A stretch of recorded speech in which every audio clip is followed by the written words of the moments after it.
Hello everybody, I am JimFear138 and welcome to another episode of the JimFear Podcast, and I would like to apologize to you guys.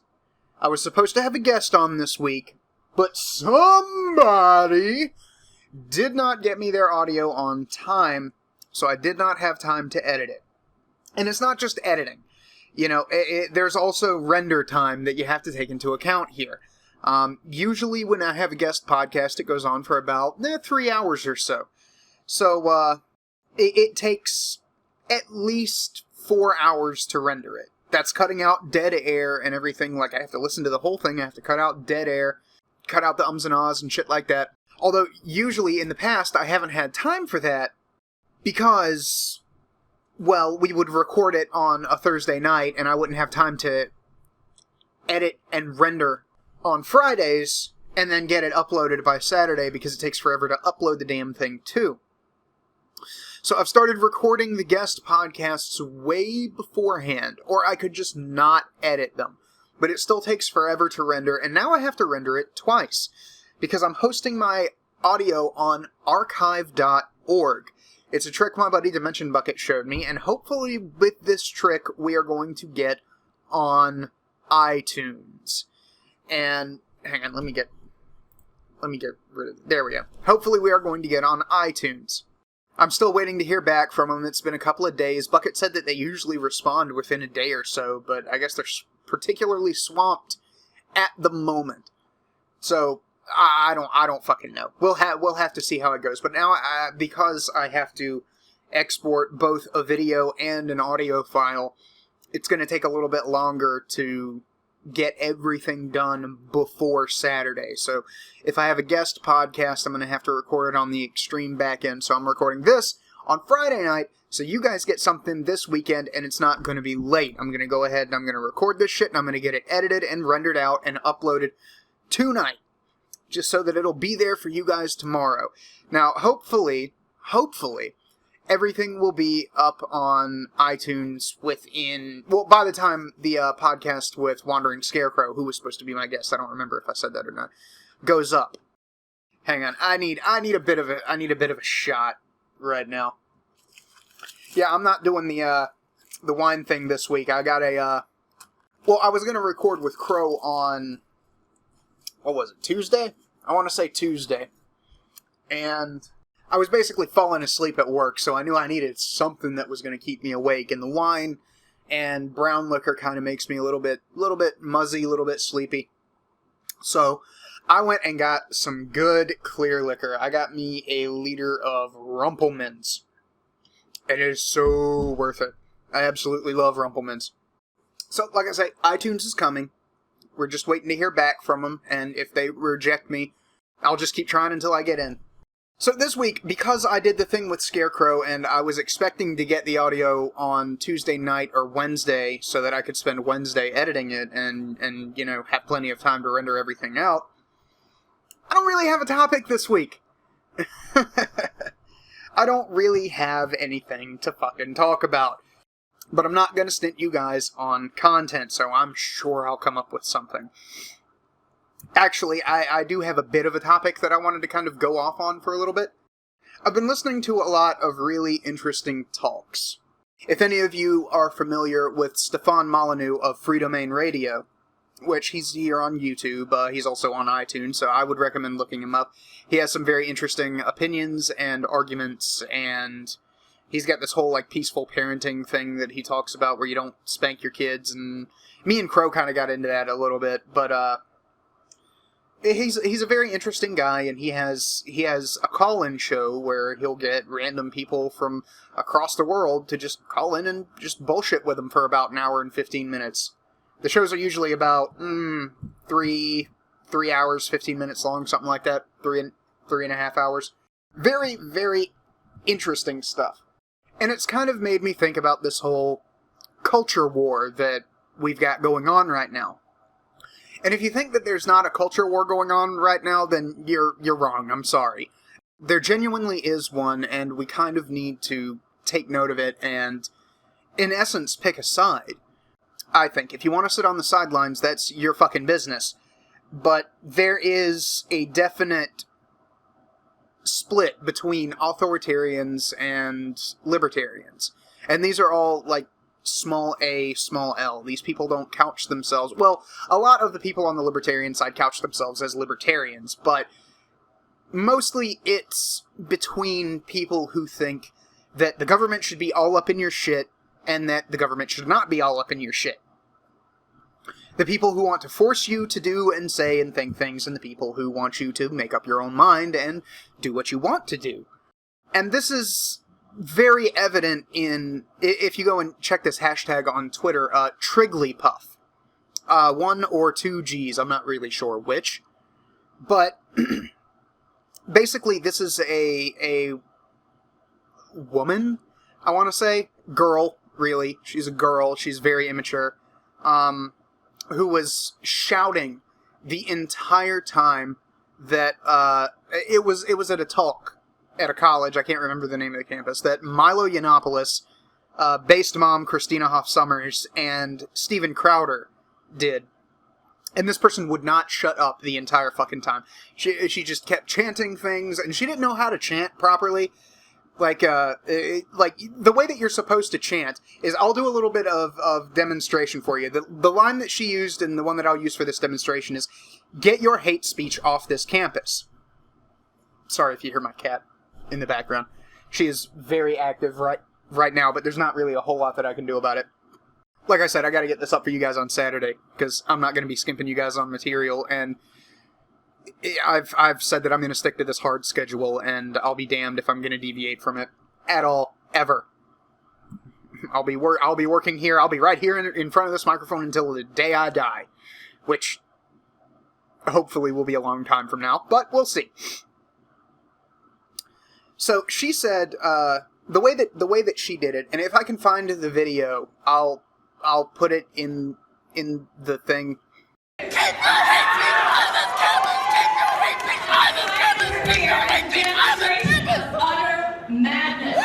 Madness. And then she got winded. And I could have gone on for a few more iterations there, so I'm not quite as out of shape as I think I am. But the way that you're supposed to do it is, it's supposed to be a cadence. It's supposed to sound like a song. It's supposed to give you time to breathe. So, get your hate speech off this campus! Get your hate speech off this campus! Get your hate speech off this campus!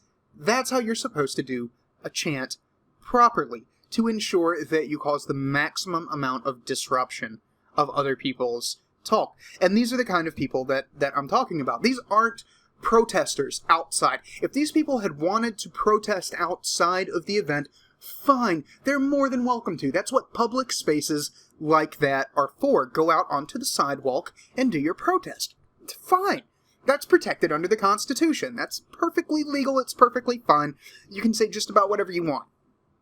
Just so long as you're not inciting people to commit crimes or yelling fire in a crowded theater or something like that. You know, you're okay. But no. These people had to buy tickets, which I think is pretty funny myself, because they actually paid money to the people that they hate so much. But they bought these tickets, and they go inside, and then they try to disrupt the event, and the people putting on the event just were not having it.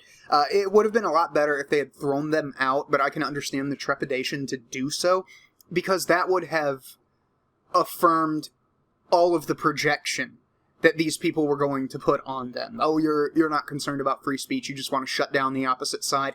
When in reality, that's the people like Trigglypuff. It would have just proved to them that, oh, these are the evil monsters who just want to shut us up, and they don't want to hear any opinions other than their own. When in reality, especially if you watch Steven Crowder's opening remarks, which I thought he did very well. He had kind of a high voice. He needed to put a little bit more bass into his voice. I guess he was a little bit nervous or something like that. But he did a very good job of making fun of these people. He just relentlessly tore into them for about 10 minutes straight. And it was ugly and glorious. Time to listen up, you silly liberal fruitcakes. You have any idea, sir, how pathetic it must be to be you? These people wanted to come out and have a good time, hear a few jokes, some thoughtful discussion, but your head pops off the pillow in the morning with, oh, how can I be a professional victim today?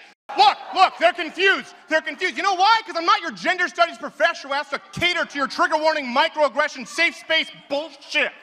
But, I'll put the link to that in the description. It was on Milo Yiannopoulos' YouTube channel, so that'll be down there in the description. You guys can have fun with that. I did. I still have to watch the whole thing, but I've seen the relevant bits. But basically, these people came in, and they tried to shut these people down because they have opinions that these people don't like. These are the authoritarians. These are the people who want to make sure that anybody, and I mean anybody who disagrees with them, is shut up. And they will do this several ways. They will no platform, which means that they will ensure that you're not able to speak at places they don't want you to speak. So if Milo wants to go to a certain college, and I hate using the term SJW, but the SJW, for lack of a better term, the authoritarian, the SJW presence is strong there, they will ban him from speaking. This actually happened to both him and Julie Bindel. They were having a debate on whether or not feminism had a free speech problem, and both sides had been banned. Milo was banned because he is an ardent anti-feminist, and he doesn't take shit, and he thinks feminism is cancer. Julie Bindel was banned because she is a TERF, a trans-exclusionary radical feminist. She thinks that trans women are not women. They are men in disguise that are trying to... I don't fucking know her reasoning, that they're trying to corrupt the innocent women's or some shit like that. Trying to infiltrate women. I have no idea what her fucking problem is. But she was banned from the college, too. So they went to a different area. I think it was a private venue. Or maybe they just went to another building. Who fucking knows? But, they had the talk, and both of them were very... Not distraught, but kind of laughing about the fact that the debate was about whether or not feminism had a free speech problem, and feminists had shut down both of them from talking, from expressing their points of view. So that was a little bit ironic. But these are the authoritarians, and they are very much homogenous, in my experience, in their ideological positions. Now, they do come from all races, all sexes, which there's only two, so, you know, they have both men and women. They have just about every religion in there. And I think that the fact that they are authoritarians explains why they are so into Muslim apologia, or apologism, because Islam is a very authoritarian religion. Very authoritarian religion. They haven't gone through their reformation, and there are people out there who are doing that, and I applaud them. People like Majid Nawaz and Ayaan Hirsi Ali. But I think that's part of the reason that Muslims get top victim cred in authoritarian social justice circles. Because they recognize that they smell their own. And no, I don't mean all Muslims, but Islam is a problem as an ideology, as a mass of ideas. It is a very, very large problem. It is quite possibly the most dangerous ideology on the face of the earth right now. But that aside, then you have the libertarian-minded people. And these are people who, let's go back to the authoritarians right quick. They are very much, at least in America, the authoritarian social justice people are very much ideologically homogenized. They are feminists, they are social justice, they are Black Lives Matter. They are people like that who want to shut other people down, basically because they have opinions that they know are right, but can't talk them out of. So they want to shut them up, full 1984 style. You're not allowed to say those things. And if they had their way, it would be legally not allowed. But they all kind of subscribe to the same ideology. People like Trigglypuff, people like AIDS Skrillex, "you're a fucking white male" guy. You're fucking a white male! Yeah, him. And on the other side of the fence, you have the libertarian-minded people. And these are people like Steven Crowder, like Glenn Beck, like Mark Levin, like Milo, Christina Hoff Sommers, Dave Rubin, who the fuck else? Just, like, there's a great plurality of opinion on the libertarian side. You have people like Sargon of Akkad, people like Stardusk, with a K, not Stardust, but Stardusk. People like that guy Teal Deer, a lot of YouTubers and conservatives and liberals and even feminists, people like Christina Hoff Sommers and Camille Paglia. There are people from all over the political spectrum and the ideological spectrum in this. There are anti-feminists, there are ardent feminists, there are men's rights activists, there are MGTOWs, there are pickup artists. All of these people are kind of, in certain instances, banding together to fight a common enemy. And in my opinion, you really kind of have to choose which side of this you want to be on, because if you don't pick a side and if you don't fight back, one side or the other is going to get their way. Now, which side would you rather have win this thing? Would you rather have the people who want to shut down dissenting opinions via legal authority, via the state, via police, via changing laws, via kicking people out so that they're not allowed to speak because their speech is harmful, quote-unquote? Or would you rather have the people that say, well, here's all the facts, here's all of the information, make up your own fucking mind. If you disagree with me, that's cool, but we deserve the right to disagree with each other. Personally, I prefer the latter. That's why I consider myself more on the libertarian side of this divide. I don't call myself a libertarian. I kind of align with a lot of libertarian viewpoints, but I don't call myself a libertarian in the same way that I don't call myself a conservative or a liberal or a Democrat or a Republican. The only two labels that I really take for myself are men's rights advocate and man going his own way. That's about it. So far as, I mean, I am an atheist, but I don't think that that's really that big of a deal. I don't even really think there needs to be a word for it. I kind of agree with the whole non-stamp collector thing. Like, we have a word for people who collect stamps. You don't really need a word for people who don't collect stamps. That's just kind of my opinion on it. I'm not here to get into a big theological discussion or who's right and wrong on atheism and theism and things like that. But this culture war is getting big and it's getting dangerous, especially with people like Donald Trump, who is actively encouraging his followers, his people suffering from great leader syndrome, to punch dissenters, and he'll pay their legal fees and shit like that. He's fucking said that. There's not many ways that can be interpreted. You know, there's no amount of context that will make that okay. You know, you can say that he's joking, but he's a man with a large reach. He's a man with a large influence. And people are going to take him seriously. It's like the crazy Christians who bombed abortion clinics because they think that the abortion doctors are killing humans. They are taking human life. And they're not suffering for it. They're not being put away by the law for it. They're not subject to any repercussions for killing people, defenseless people, in their mind. You have these preachers talking this radical rhetoric, and then these people take it seriously. Much the same with Islam suicide bombers. They are radicalized by their imams who preach this, infidels must die and Islam must rule the world rhetoric, and it's very, very damaging to easily influenced people. And it will get people to go and set themselves on fire, or fill their pockets with ball bearings and nails and rat poison and blow themselves up on a city bus.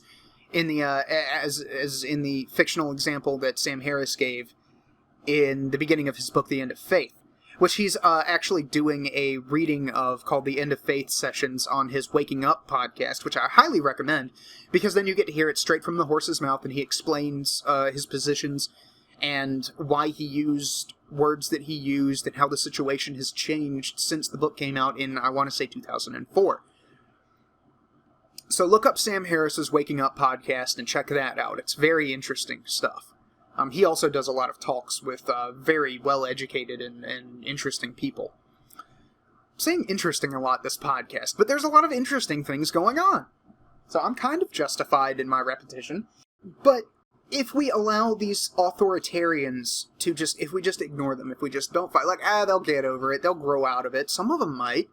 But in the meantime, they can cause a lot of damage, and there needs to be some kind of massive cultural pushback to these people and their positions and their agendas. You know, and you can say, oh, agenda, you sound like one of those crazy right-wing conspiracy theorists. You sound like Glenn Beck back when he was drinking every day and was on Fox. Yeah, it does sound like that, but just because Glenn Beck used that argument on things like the gay agenda and whatever, doesn't mean that there aren't groups out there that have agendas and are willing to use all sorts of propaganda and thug tactics to push them. And these authoritarians, these social justice people, these feminists, these Black Lives Matter charlatans, they are that type of person. They want to make it illegal for you to criticize them. And this is one of the reasons that I really worry about the United States trending towards a country like Germany. One of the things that really bothers me about Germany is that Germany never really stopped being a totalitarian state.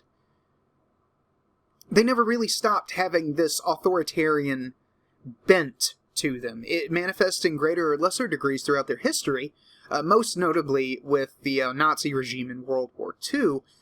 But nowadays, they've hit the complete opposite end of the spectrum. The pendulum has swung the other way, and you are not allowed to question the Holocaust in Germany. That is a punishable offense under German law. Questioning the Holocaust. And I'm not saying that people who question the Holocaust are right. They're obviously stupid, especially with all of the evidence that we have for it. All of the film, all of the pictures, all of the survivors with the numbers tattooed on their arms, the fucking concentration camps with the gas chambers, with the nail scratchings on the inside. Yeah, there's plenty of evidence for the Holocaust. And now, some of these people are, and I hesitate to say this, but some of these people are a bit more reasonable than others. You have your flat-out Holocaust deniers who just say, no, it never fucking happened, it's a total lie, meant to demonize Hitler and the Nazis, and they were just perfect little fucking angels. You know, your pole-tier 4chan asshat. And then you have the person who's like, well, no, I know the Holocaust happened, I just question the numbers. I don't think that many people really died, and it's kind of hard to get an accurate assessment of the actual number of deaths, which I don't necessarily agree with that, but that's a perfectly legitimate position for a person to take. If a person wants to question that, who am I to tell them that they shouldn't and they should be locked up if they do? I mean, I've seen pictures of a guy in Germany throwing the Hitler salute just to piss some people off, and a cop came up and walked him away in fucking handcuffs. This guy got arrested for putting his arm out in a certain way. So you can't tell me that Germany doesn't have a certain totalitarian bent to them that just never went away. And I worry that the United States is going to go that way. And if these authoritarians have their way, that is exactly what is going to happen. Questioning feminism will be illegal. There are people out there right now who want to do away with innocent until proven guilty. If I get accused of rape by a woman, they want it made illegal for me to defend myself. And consequently, and there is reason to worry about this, because consequently, that is the state of affairs on college campuses right now. There is a preponderance of evidence standard on college campuses in America right now, where if a young man is accused of rape, and this never happens to women, so don't bring me this shit, Title IX was intended to target men, and it must be repealed because it is discriminatory, and it violates the fucking Constitution.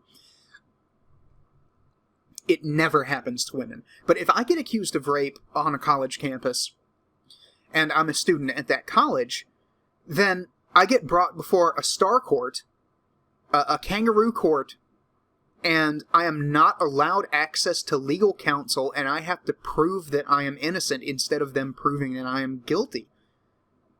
This violates everything that our justice system is supposed to stand for. Everything. And you really need to decide where you want to be on this. And I'm not going to use phrases like the right side of history, because history is made by the winners. It's not... the right side of history is a nonsense phrase to me. Of course, there are certain instances where it's it's obvious, because I do believe that there are certain moral absolutes out there, and then I don't think they're set by God. I think they're just set by basic human decency and empathy and sympathy. Treating black people like second-class citizens because of their fucking skin color is fucked up. It's wrong. And the people who fought against that were on the right side of history. But for the most part, while the events in question are happening, I don't think that's a good phrase to use. But that's just my opinion on the matter. Anyway, you have to decide where you want to be on this. Because in the future, what's happening right now will affect our children, our nieces and nephews, our grandchildren, our great-grandchildren. It's going to have very far-reaching effects. And the questions that you need to ask yourself is, what kind of world do you want to live in yourself? And what kind of world do you want to preserve for future generations? What kind of world do you want to pass down? And I would rather pass down a world where everyone is free to say pretty much whatever they want, without fear of legal repercussions. And if somebody fucking belts you in the face for what you said, then that person is in the wrong, because words don't hurt. Sorry to tell you, sticks and stones. Words don't hurt. Get over it. I'm gonna get another shot of Rumplemans. So yeah, take a look around and get informed about this kind of stuff. Look up people like David Rubin. If you're more on the left-wing side of things, David Rubin will be very good. He's trying to clean up the left. He's trying to salvage what I think is an unsalvageable ship, much like Christina Hoff Sommers and Camille Paglia. Well, not so much Camille Paglia, but Christina Hoff Sommers is trying to salvage feminism, while even the rats have abandoned ship at this point. But Dave Rubin is a good person to go and look up. His show is very interesting. He has people like God Saad. Sam Harris was on his show. He gets neuroscientists, he gets political leaders, all fucking kinds of people. I think he even interviewed one of the ladies who started Femin over in Europe. Yeah, those crazy broads that like rip their shirts off and spray paint shit across their titties and run down the street screaming and hollering like that. Yeah, he interviewed one of those women. And it was a very interesting conversation. See, once again, saying interesting all the time. I have no concept of synonyms. Fuck off! Look up people like Paul Joseph Watson. Look up people like Steven Crowder. Look up Milo Yiannopoulos. Look up Christina Hoff Sommers. Look up Karen Strawn. Look up Honey Badger Radio. Just take a listen around. Do some reading. I'm not going to tell you what to think or specifically where to go, and I've given you some places that you can get started at that are on both the left and the right. And I highly, highly encourage you to listen to both of them. Both sides of this argument have relevant, valid points. And both sides of the people on the libertarian side of the argument have relevant, valid points. And it's very mind-blowing that such disparate groups of people have been brought together to fight this authoritarian bent in what is essentially the left wing at this point. I'm not saying that there aren't authoritarians in the right wing. I know that there are. I spent most of my younger years learning about them via people like Noam Chomsky and Jello Biafra, and Mumi Abu Jamal and people like that. No, I know that there are authoritarians on the right. They're not the dangerous ones right now. We can burn that bridge when we get to it. These left-wing lunatics, these complete and utter loon bags, are who we have to fight against right now. And I would advise you to get informed. Just get informed. Just keep abreast of the situation. If you're one of those types of people, sign petitions. If you can go out and do activism, if you can go and see some of these people's talks, just having the conversation is enough. Because the longer the conversation goes on, the more likely it is that bad ideas will be shot down and the cream will rise to the top. So just having these conversations is important. And that's why I like people like Steven Crowder and Dave Rubin so much. They do that exact thing, just on different sides of the political spectrum. Conservative and liberal. So I guess that's all that I wanted to say about that. And I should probably address something contentious that I said earlier. I called myself a men's rights advocate. So yeah, I'm an MRA, guys. Sorry. Actually, you know what? Fuck that. I'm not sorry. I'm not sorry for a goddamn thing. Except that the podcast that was supposed to be up this week isn't going to be up this week. That's what I'm sorry for. But I go for advocate because I do quite a lot of advocacy. I guess you could call me an intactivist. I hesitate to use the term men's rights activist because nothing that I do could be considered activism. But I am very much an advocate. I advocate for ending male genital mutilation in the West. I advocate for alimony law reform. I advocate for family court reform. I try to spread information about issues that men face and get people educated and involved on the situation. So I do it all from my computer. I'm not actually able to go out and activist, if that's even a verb, out in the real world, but I do advocate for the rights of men. So if you know who DoctorRandomerCam is, he's one of the people on Honey Badger Radio. He's also a comedian, a cartoonist, a men's rights activist, a women's rights activist, or advocate. I think he uses the term advocate. A MGTOW, and a couple of other things. But he's got his own YouTube channel, DoctorRandomerCam, spelled exactly how it sounds.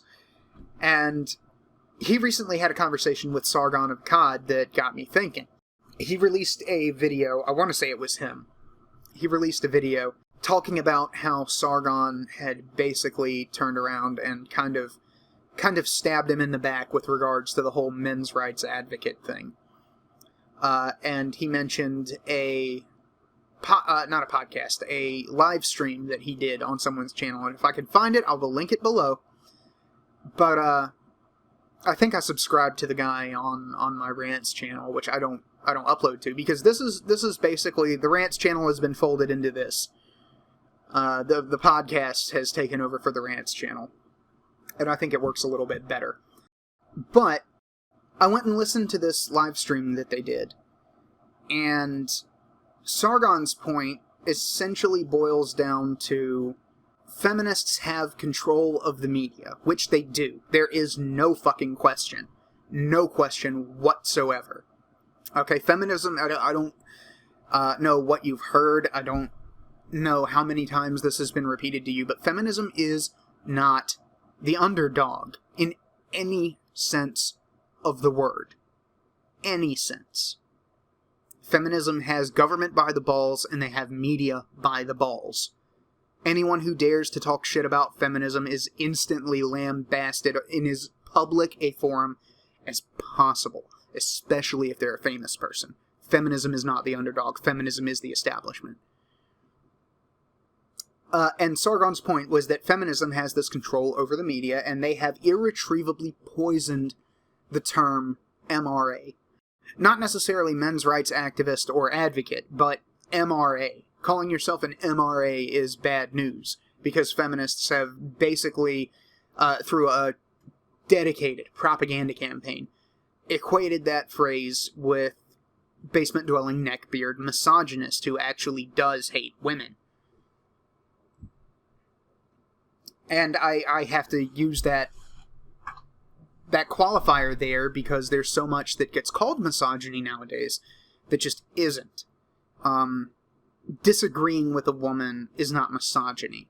Questioning rape culture is not misogyny. Saying fuck women, women are evil is misogyny. And people can be talked out of it. I had a phase like that when I very first got into this whole like manosphere MRA MGTOW thing. More so the MGTOW stuff, because the MRAs more so focus on politics and they try to change laws and things like that. MGTOW kind of got into how does human nature affect society? How does it affect how people act? And they talk about male nature and they talk about female nature. And I had that period of time where I just wasn't a big fan of women. I just did not like women in general. Now, I still had female friends whom I loved very much, but I didn't go out of my way to make new female friends. Put it like that. And eventually I got out of it. It's perfectly acceptable to get out of it. And honestly, I wasn't even mad at women. I was upset at the fact that I had been lied to all my life by everybody I had known. That kind of thing can make a person very angry.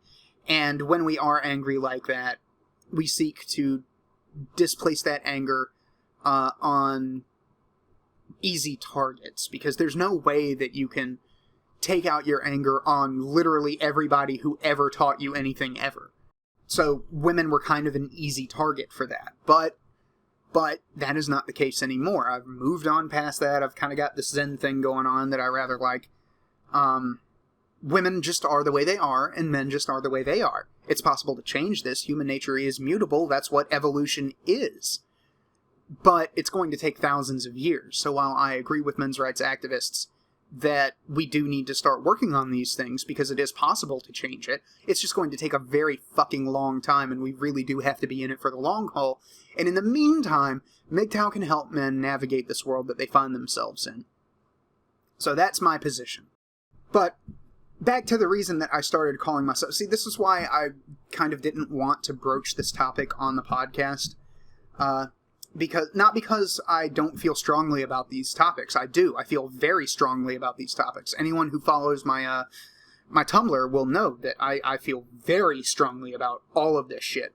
There's so much explaining that you have to do when you get into topics like these, unless you've run in circles where this kind of stuff is common knowledge, where everybody's kind of up to speed. There's a lot of explaining that you have to do, and it's very tedious, and it takes a long time. And that's kind of why I was hesitant to get in this, because I'm lazy. But Sargon's point was that feminism has poisoned the label MRA irretrievably. DoctorRandomerCam's point was that Gamergate fought that exact thing with feminism and gaming. That exact thing. The whole gamers are dead, gamers are misogynists, that whole glockenspiel that came out. Gamergate very successfully fought back against that. Those people lost their jobs. They are not in power anymore. They're done. I mean, hell, Leigh Alexander lost her fucking job, and she's working at some podunk-ass website that no one's ever fucking heard of, and no one will continue to hear of. And Sargon wanted to propose this kind of humanism thing that I found very much akin to intersectional feminism. Because we can have everybody in it, he said. Everybody is welcome in this humanist thing, even feminists, but you can't call yourself an MRA. And DoctorRandomerCam's point was that, well, what label seems to be utterly immune to infiltration from social justice warriors and feminists? MRA. They don't want to have anything to do with it. It's the fucking devil to them. They don't want to touch it for fear of contamination. They don't want to call themselves MRAs. They don't want to get in and infiltrate. They want to destroy it. And that kind of gives it a strength. That gives it a leg up, because we've seen time and time again, from the atheist community to gaming to art, literature, all of this stuff, feminists and social justice people have gotten into it, they have infiltrated it, and they have slowly but surely eaten it from the inside out, and just left a desiccated husk that they're still sucking the last bits of juice out of. They can't do that with MRAs, because MRAs are completely inimical to everything that they stand for. They question all of their premises. Every single last fucking one of them. And most of the time they prove them wrong. Feminists and MRAs are like oil and water. They cannot mix. Now, of course, I'm talking about ideological feminists. The people who treat feminism like a religion. I'm not talking about your average feminist, or women's rights advocate or activist. Those two and MRA are perfectly compatible. You could absolutely consider Christina Hoff Sommers a men's rights advocate, and under the definition of that word, she fits the bill. And the difference between, because I know somebody's probably going to bring this shit up, the difference between the definition of feminism and the definition of MRA as relevant to defining both movements is that feminists absolutely disprove the definition, the quote-unquote dictionary definition of feminism every single day. Every time they wake up, every time they enact a new piece of legislation, every time they protest, every time they do anything. They show unequivocally that they do not stand for equality of anything. They are a female supremacy movement, and they are not shy about it. But when they get called out on it, they're like, no, feminism is for equality. Why do you hate equality, you misogynist? See? Why do you hate equality, you misogynist? They don't care about discrimination. They care about women. That's it. And if you want to be a human rights advocate or activist and devote your time to women's issues, fine. Do that. I will applaud you. I will help you out if I can. Women do have problems. Let it never be said that they don't until they actually don't anymore. But when every time you enact a piece of legislation and it is inherently discriminatory against men, and when people bring this up to you, you call them a misogynist and you say that they hate women, you don't care about women. You care about your ideology. These people don't even care about women who disagree with them. They might as well be men for all these people care. Now, your average feminist is perfectly more than capable of being a men's rights advocate or activist as well. They are able to engage in intactivism, or engage in activism to promote alimony reform, or try to get divorce courts changed, or try to repeal the Duluth model of domestic abuse. You know, it's perfectly feasible to be a feminist and a men's rights activist. I know several.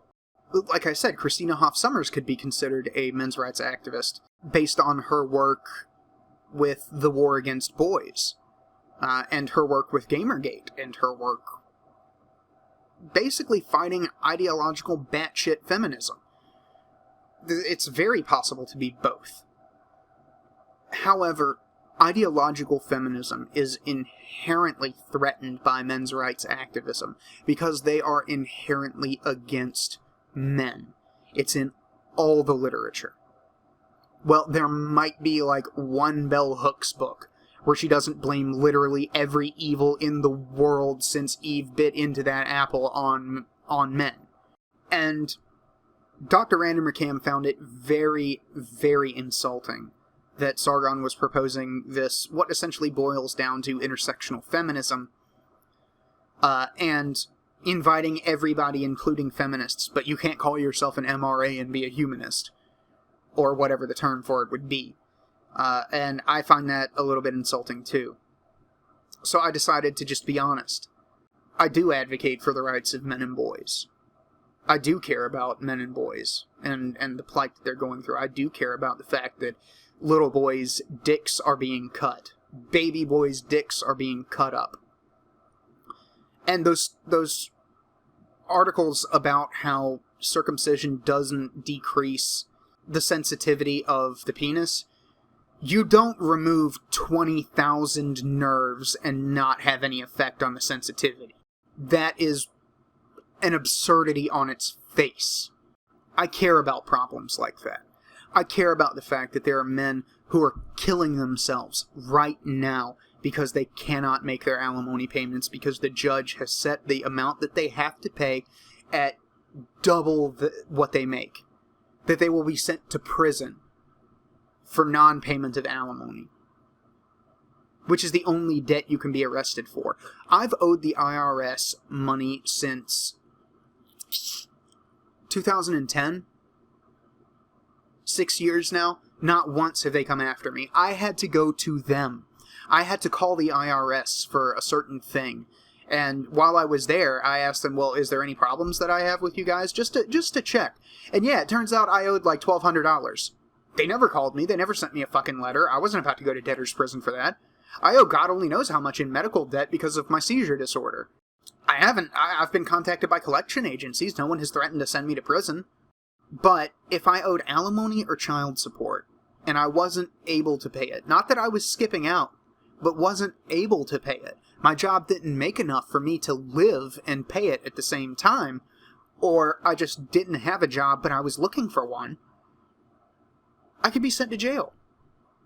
That's fucked up. I care about that. I care about those men who are going through that right now, and I want to change their situation. I want to help them. I want to get the law changed so that that doesn't happen to any more men. Unfortunately, we've got a lot to contend with in that regard. We have basic human biology for a start. I mean, it's been proven that men have an out-group bias and women have an in-group bias. This is an uncontestable fact. Women prefer women and men prefer women. Nobody cares about men.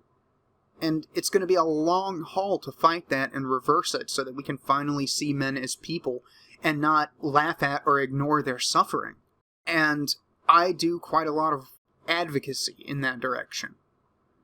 I spread quite a lot of information. I mean, hell, on International Men's Day last year, all I did was post men's rights and MGTOW videos to Tumblr. And I tagged them with all of the appropriate shit. I'm just trying to spread knowledge, trying to get guys to look around and see what's happening to them and men like them. You know, it's like man-woman myth said. The other man is you, because you could just as easily be in his position. I don't want to be in that position. I'm pissed off about the fact that I have to avoid marriage because it's such a bad deal for men, and it's so easy for a man to get fucked over. And it gives women so much power, legally. I'm pissed off about that. I want that changed. You know, I'm pissed off that I'm not going to be having children. Because it's so easy for a woman to just take them away. And I'd never get to see them again. I don't want to wind up in that position. I would shoot myself. There are plenty of men who do. So yeah, I hope I've explained why I've decided to take up the MRA label.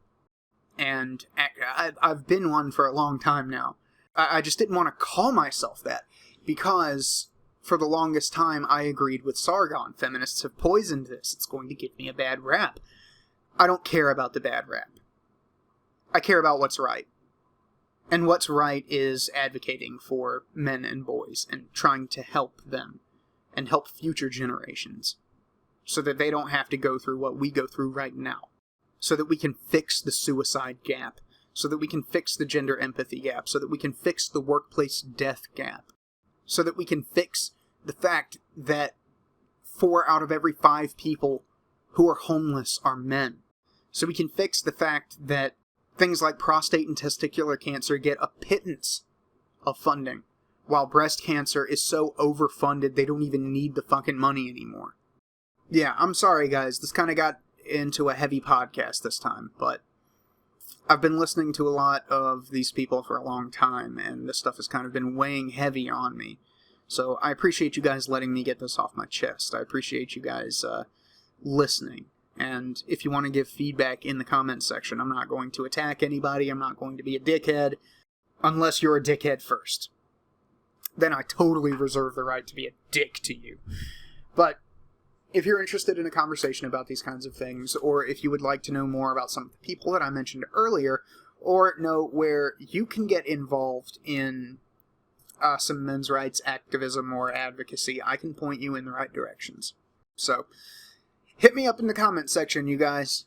If you enjoyed the podcast, please consider giving it a thumbs up. Please subscribe to the YouTube channel. All of this will be linked in the description, and if this is on iTunes at a certain point, it'll be in the show notes and everything like that. Rate it on iTunes. Tell your friends. Spread it around. All of that good, happy shit. I would really appreciate it. I do enjoy doing this, but I'm not just doing it for my health. You feels me? So yeah, thank you guys very much for listening. I do appreciate you taking time out of your finite lives to listen to the drunken ramblings of this complete asshole loser. And I will catch you guys next week, which we got, with the thing with Crow, we kind of get into current events, but not a lot. Like, we talked about the whole Hillary Clinton hot sauce thing a little bit, and that kind of thing. But, nothing serious. So that one was recorded this week, and it'll go up next Saturday. And then the Saturday after that, I've actually got a full list of guests. Blind Skywatcher is supposed to be my guest the Saturday after next. And then the Saturday after that, I think, Zambi Slayer is supposed to be coming on, who is a new up-and-coming narrator and a voice actor for Laughably Dapper. So yeah. Alright, I will catch you guys next week. I hope you all enjoyed the podcast. Thank you very much for tuning in. Peace out, everybody.